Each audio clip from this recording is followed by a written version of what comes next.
What's going on, guys? Winter Kills here, and welcome back to another post-commentary duel video. Today we've got Mermails versus Raidraptors. Again, I think this build is different than the build you saw in the last video. I did make a few changes to that from there, but I don't think it's at the final state of what it is now. I think the only difference in the main deck would be maybe like a second Aqua Spirit or whatever. But other than that, it's pretty much a solid build at this point and running very, very well, as you'll see once we get along here in the throughout the duel. So it's going to be Raidraptors, like I said, versus Atlantean Mermail. Now you guys probably know what's going to happen. Although I will say this, I have played against Raidraptors in the past, and it actually can be a pretty decent matchup.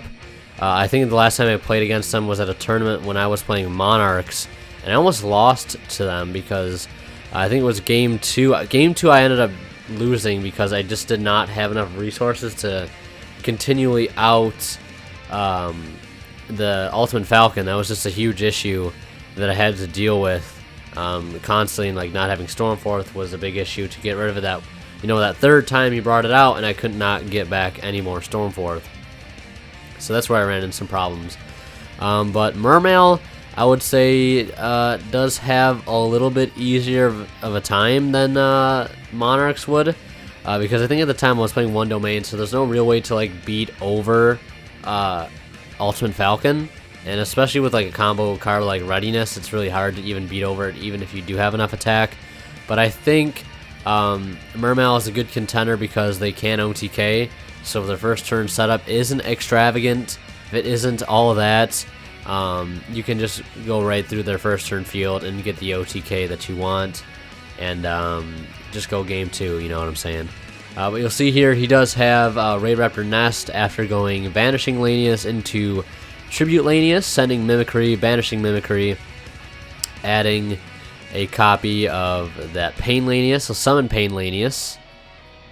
And that'll become level 4 due to its own effect, and it'll also take 400 points of damage, I think, from targeting Vanishing Lanius' defense, or Tribute Lanius' vice versa. Whoever has the lower defense, you basically get to choose how much life points you'll take. And then that can only be used for the Ixie summon of a Winged Beast, so at this point you can only go for a Castel using Pain Lanius or any of the other Raidraptor monsters in the extra deck as well. And you'll see there, I think that is Raidraptor Call, special summoning out another copy of Vanishing Lanius. And so at this point, the restriction has been added to the point where you can only go into Raidraptor monsters, which isn't too big of a deal. Can't really go into Infinity this turn. First turn, that restriction usually isn't too much of an issue, unless you want to go for like Rafflesia or something. And one thing I wanted to kind of do with Raidraptor, since he is playing my build, is that I think the deck could be a little bit better if it was just like go first turn, double Force Tricks, set a whole line of back row. I mean, I think that's the only way the deck could be really good, if it had some sort of way to like act like a Demise deck, a rank 4 stun deck where it could just get all of its searches, like you're seeing here, kind of wall up and just set a bunch of back row. But that's not really the case. I've been adding more traps like Breakthrough, Warning, and cards like Readiness, and I just want to add more back row to the deck. But again, there's a lot of combo pieces in main deck that you want to keep in, and the monsters and stuff, and a lot of the important spells. But I don't know. I think the deck does have potential. It's just that it's kind of weird with how the whole archetype was set up. If it didn't have some of the restrictions that it had, I think the deck would be even more nuts. But like he says there, this would be a good first turn field if I could just set all 3 of these cards on top of this as well. So he'll end his first turn with double Force Tricks, Tribute Lanius, and the face-up Nest there already getting its use this turn. Searching a whole heck of a lot. 2 off the double Force Tricks, which one just now got Gamma Sealed. Might as well burn the Gamma Seal right away, since it's a little easier to attack over than the Force Tricks, since it doesn't get, I think, an attack and defense boost from its own effect. We'll see Teus discarding Dragoons, one of the best opening plays you could ask for with Mermail. Grabbing Lead and Gunned.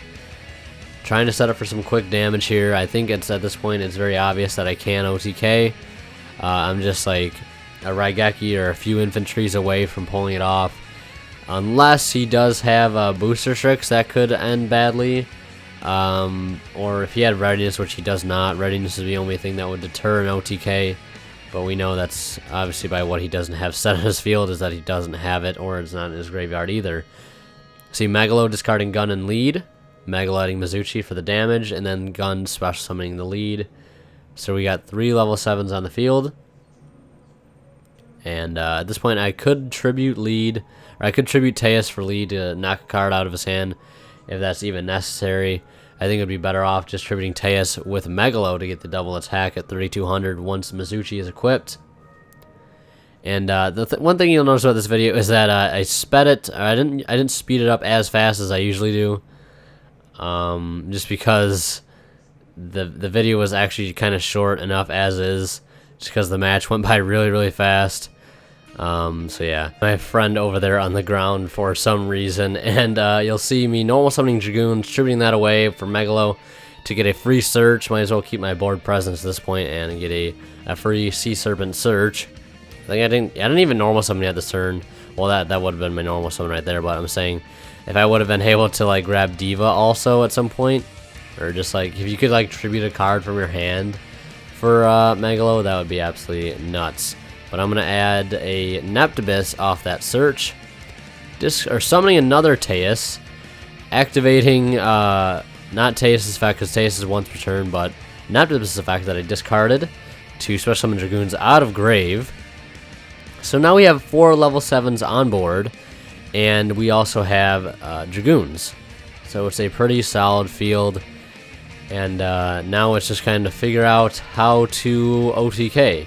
So we can attack over for 1,000 over top of Gameciel. See Megalo also swinging again over the 1,800 Tribute Lanius. Lead getting over that, and it'll take 17, 17, and 18. And I think at this point he has less than 1,000 life points, like 800 or so. And I'm going to overlay both my Teuses just to secure the game right there with a Red Eyes Flare Metal to be able to make him just have to auto-kill himself by going Vanishing Lanius effect and then using Tribute Lanius. And he has no way to stop that, so he might as well just kill himself there with life point damage from Red Eyes Flare Metal. That's why I really like that card, because those games that you can't always seal the deal with the OTK, you can always wrap it up and tie up those loose ends with a Red Eyes Flare Metal Dragon just to kind of wrap things up and get those extra few hundred life points onto your opponent that you need them to lose so they can go to game 2. Extend the handshake, if you will. So he's going to be going first. He's going to go Fuzzy Lanius and then use, I think that is Swallow's Nest, to tribute that away and to summon out another one that is like same type and level. And he's going to choose Tribute Lanius. And he'll also add a copy of Fuzzy Lanius to his hand due to Fuzzy Lanius' effect. So now being under the effect of Fuzzy Lanius, where you can only special summon Raidraptors. Again, not too big of a deal first turn. But use Tribute Lanius' effect. Probably meant to use that on summon. Tribute Lanius sending Mimicry, banishing Mimicry for readiness. Definitely a good card to have against Mermail. Stopping the OTKs, slowing them down. And I think the one key thing about readiness in this matchup is I wanted to make sure with myself is that like readiness only stops them from being destroyed by battle, which isn't too big of a deal, because I think I have Raigeki in my opening hand. So the readiness I'm not really too concerned about. I think I'm just going to go through that with the Raigeki. And then there's also another question like whether you can just activate it and then the same turn that readiness is sent to the grave, if you can banish it from grave as well to stop it from you know, taking damage that turn. I don't know if it's like a quick effect like that, because I know Breakthrough Skill has the effect in grave, but it's not a quick effect or anything where you can use it whenever. But you'll see there, just double set back row. I think one is readiness. I'm not sure what the other back row is, and also having that 4/6 there, netting him one free search as well. Not as good as first turn, as last turn opening double 4/6 and the extra Tribute Lanius.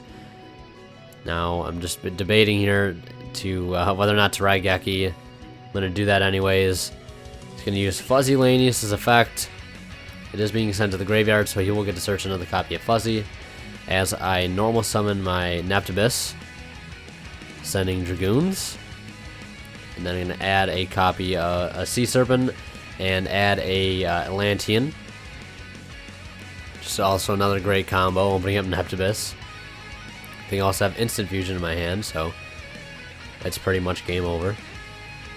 And even if he could get Readiness in grave, Dweller would stop it, I'm pretty sure. Stopping all graveyard effects. Gonna add Marksman. And I think a Megalo. There's your Sea Serpent and your landing. We'll go Instant Fusion. For Norden. Norden special summoning out Dragoons from grave. And debating on what I want to summon. You know, basically like what I'm going to go into in the extra deck before I'm quick just to overlay. I think Dweller would be an obvious choice.